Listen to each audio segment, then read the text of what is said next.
Students, आज हम पढ़ेंगे स्क्वायर एंड स्क्वायर रूट के बारे में। मेरी पिछली वीडियो में आपने देखा था स्क्वायर कैसे पता करते हैं। आज हम स्क्वायर रूट के बारे में समझ लेते हैं। सबसे पहले स्क्वायर रूट क्या होता है वो हम समझते हैं। स्क्वायर रूट वह संख्या होती है जिस संख्या का उसी संख्या से मल्टीप्लाई करने पर जो प्रोडक्ट, जो गुणनफल होता है, उस गुणनफल का वो छोटा सा भाग जिससे हमने मल्टीप्लाई किया है उसे स्क्वायर रूट कहते हैं। आइए एग्जांपल के जैसे हम देखते हैं। सपोज दैट हमारे पास है 5 को हमने 5 से मल्टीप्लाई कर दिया, आंसर आएगा 25 एक स्क्वायर नंबर है,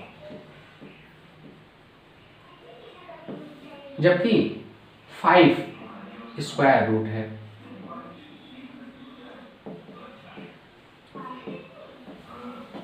इसका मतलब किसी भी बड़ी संख्या का स्क्वायर रूट वह छोटी से छोटी संख्या होती है जिस संख्या का उसी संख्या से मल्टीप्लाई करने पर वह बड़ी संख्या प्राप्त की गई है। सबसे पहले हम ये देखते हैं स्क्वायर रूट निकालने के कितने तरीके होते हैं। स्क्वायर रूट निकालने के सबसे पहले तरीके हैं प्राइम फैक्टराइजेशन मेथड, जिसके बारे में हम समझते हैं। दूसरा होता है subtraction method, repeating subtraction method. तीसरा होता है लॉन्ग डिवीजन मेथड। ऐसे कुछ तरीकों के बारे में आज हम पढ़ने वाले हैं। तो आइए सबसे पहले हम देखते हैं prime factorisation method. Prime factorisation method से कैसे हम स्क्वायर रूट पता करते हैं, आइए देखते हैं। सबसे पहला तरीका हम देखते हैं prime factorisation method. Prime factorisation method से स्क्वायर रूट पता करना। प्राइम फैक्टराइजेशन मेथड क्या होता है? प्राइम फैक्टराइजेशन मेथड एक ऐसा मेथड होता है जिसमें किसी संख्या का स्क्वायर रूट निकालने के लिए उस संख्या का एलसीएम करना होता है। आइए हम एग्जाम्पल के जैसे देखते हैं।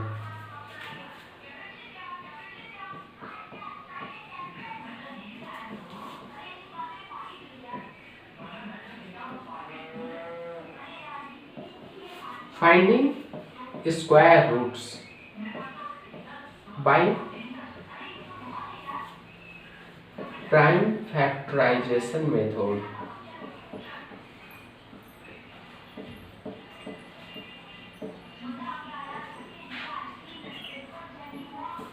प्राइम फैक्टराइजेशन मेथड से स्क्वायर रूट पता करना। प्राइम फैक्टराइजेशन मेथड से स्क्वायर रूट पता करना। सपोज दैट हम कोई संख्या ले लेते हैं जो एक परफेक्ट स्क्वायर हो, उसका स्क्वायर रूट हम पता करते हैं। आइए हम ले लेते हैं सबसे पहली संख्या 576। इसका स्क्वायर रूट निकालने के लिए हम सबसे पहले ये देखते हैं, किसी भी संख्या का स्क्वायर रूट निकालनी हो तो उसे सबसे पहले एक रूट के अंदर लिखते हैं। रूट जिसे हिंदी में करनी कहते हैं। ऐसे होते हैं।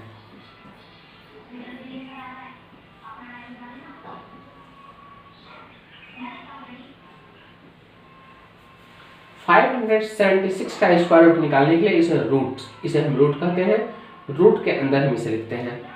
अब इसका हम एलसीएम निकालते हैं। 576 कैसे हम निकालते हैं? हम जानते हैं कि एलसीएम कैसे निकलते हैं। सबसे पहले हम इसे 2 से डिवाइड करते हैं।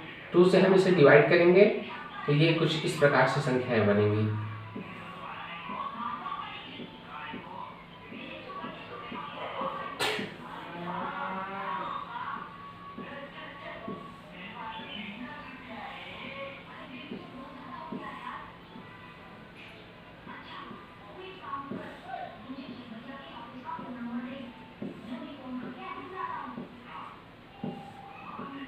और 1 576 का स्क्वायर रूट निकालने के लिए हमने 576 का एलसीएम कर लिया है।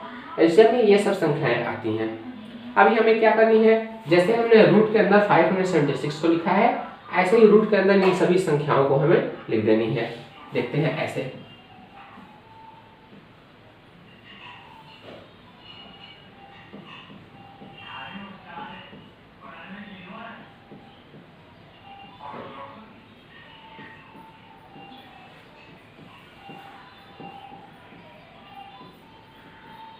ऐसी संख्याएं हमें लिख देनी है। ये सभी संख्याएं 1 2 3 4 5 6 टाइम्स 2 है, हमने 6 टाइम्स 2 लिख दिया है। 2 टाइम्स 3 है, हमने 2 टाइम्स 3 लिख दिया है। अब इन सभी संख्याओं को रूट के अंदर लिखने के बाद इसका स्क्वायर रूट पता करते हैं। जब भी किसी बड़ी संख्या का स्क्वायर रूट पता करते हैं जो एक परफेक्ट स्क्वायर है, तो उसके प्राइम फैक्टर से मेथड से एलसीएम पता करते हैं। एलसीएम पता करने के बाद उसे रूट के अंदर लिख देते हैं। रूट के अंदर लिखने के बाद प्रत्येक दो संख्याओं, मतलब जो संख्या 2 बार रूट के अंदर होगी उसे एक बार रूट के बाहर हम लिख देंगे। ये भी संख्या 2 बार होगी, इसे भी हम रूट के बाहर एक बार लिख देंगे। जो भी संख्याएं 2 बार रूट के अंदर होंगी उस प्रत्येक संख्या को रूट के बाहर एक बार लिखेंगे। यह रूट से बाहर हो गई। 2 बार 2 है, यहाँ पर हमने एक बार 2 लिखा है। यहाँ पर भी 2 टाइम्स 2 बार 2 है, हमने एक बार लिखा है। ऐसे हमने प्रत्येक संख्याओं को करनी है। 2 को, 3 को, 5 को, 7 को, 9 को, 10, 11, जो भी संख्याएं 2 बार होंगी उन सभी संख्याओं को रूट के बाहर करनी है। तो रूट के अंदर 2 बार संख्या होगी तो उसे एक बार बाहर करेंगे, स्क्वायर रूट पता चल जाएगा। अभी इन संख्याओं को हम मल्टीप्लाई कर देते हैं। इन संख्याओं को हम मल्टीप्लाई करते हैं 24, हमें आंसर मिलता है 24। यह आंसर है, यह स्क्वायर रूट है। इसका मतलब 576 का स्क्वायर रूट हम पता करते हैं 24 आता है।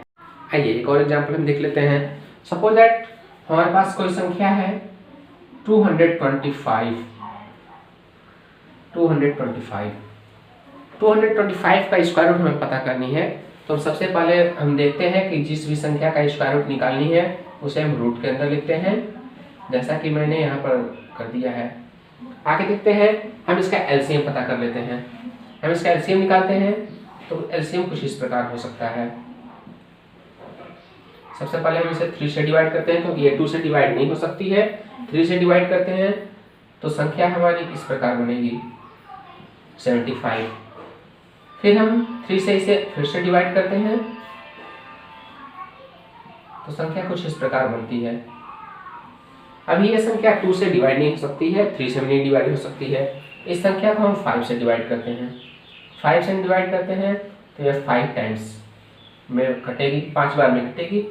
आगे हम देखते हैं कि फिर से इसे हम 5 से डिवाइड करते हैं तो ये 1 टाइम्स एक बार में कटती है। इसका मतलब ये हुआ कि 225 का एलसीएम 3355 होगा।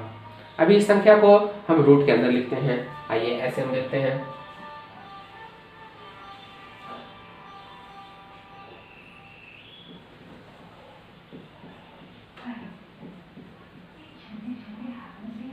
हम देखते हैं कि मैंने पहले ही बताया है कि जिस भी संख्या का स्क्वायर रूट निकालनी है उस संख्या का एलसीएम हम करेंगे।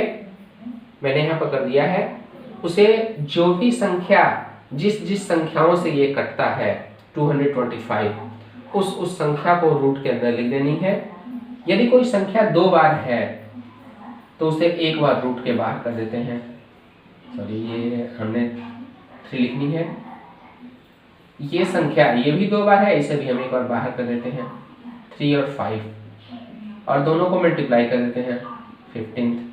इसका मतलब ये हुआ 225 का स्क्वायर रूट हम पता करते हैं तो 15 आता है। 225 का स्क्वायर रूट 15। ऐसे आप बहुत सारे क्वेश्चंस को सॉल्व कर सकते हैं। यह बात ध्यान रखेंगे कि यदि कोई संख्या रूट के अंदर 2 बार नहीं है, केवल एक बार है, तो उस संख्या को रूट के अंदर ही रहने देंगे और जो संख्या 2 बार होगी उसे बाहर कर देंगे। ऐसे आप क्वेश्चंस को भी सॉल्व कर सकते हैं।